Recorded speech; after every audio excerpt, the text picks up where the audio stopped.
Jinsi ya kupata kichwa cha ujumbe. Unapokuwa unaenda kuzungumza mahali kwamba ni namna gani unaweza ukapata kichwa cha kwenda kusimama nacho. Hapo moja kati ya jambo la muhimu sana ambalo ni lazima mtu afanye ni kuhakikisha kwamba anapokaa kwa ajili ya maandalizi, ule ujumbe wake anaopitisha katika zile hatua 5 za kuandaa ujumbe. Na katika ile hatua ya kwanza pale ndipo mtu anaweza kupata kichwa cha ujumbe. Na sijui kama unaifahamu ile hatua ya kwanza katika zile hatua 5. Lakini hatua ya kwanza ni hatua ambayo inaitwa kubuni au innovation, kubuni. Kwenye hatua hii ya kwanza, hapa ndipo mtu anapopata kichwa cha ujumbe. Hapa kitu ambacho unatakiwa ufanye ni kuhakikisha kwamba unapata muda wa kutulia, lakini pia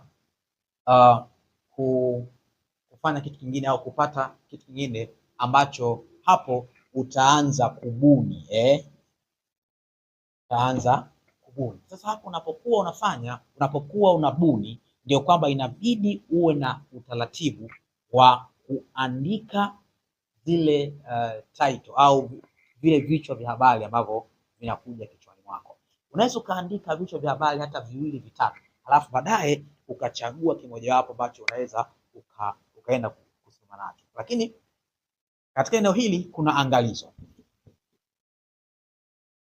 Kuna angalizo katika hii hatua ya kupata kichwa cha ujumbe, na angalizo yake au angalizo yenyewe ni kwamba ni lazima uhakikishe kwamba kichwa cha habari unachoondoka nacho ni kichwa cha habari ambacho ni kifupi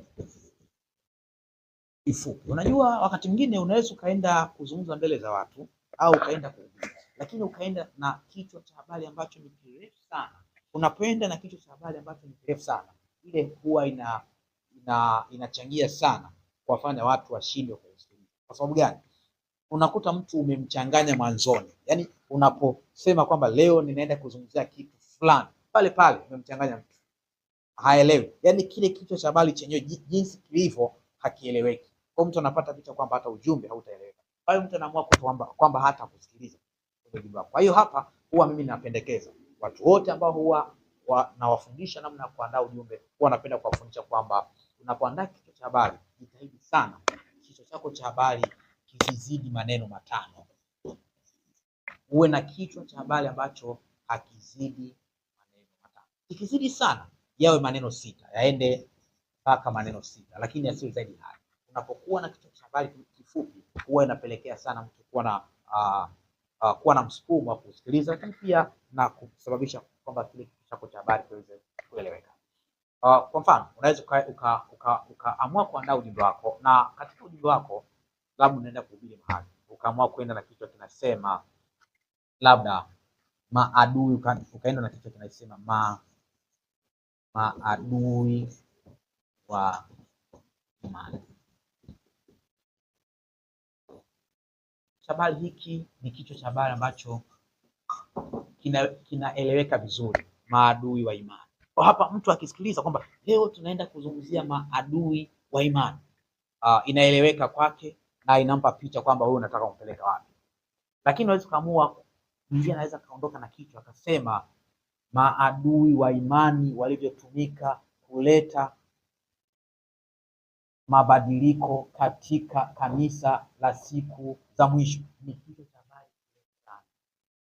ambacho wakati mwingine mtu hata anapoamua kuandika au anapotaka kusikiliza ambacho hakimpi hamasa ya kusikiliza. Unaweza kuwa na kichwa cha habari kifupi kama hiki ambacho ni maadui wa imani, lakini wakati unaendelea kuzungumzia kichwa hiki cha somo ambacho ni maadui wa imani, ukawapeleka watu mpaka kuwaonyesha namna ambavyo maadui wa imani wanavyotumika kuharibu kanisa.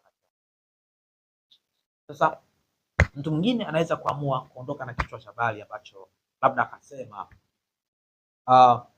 vyanzo vya migogoro katika kanisa la siku za mwisho ambavyo shetani anavitumia kuharibu kanisa kila siku.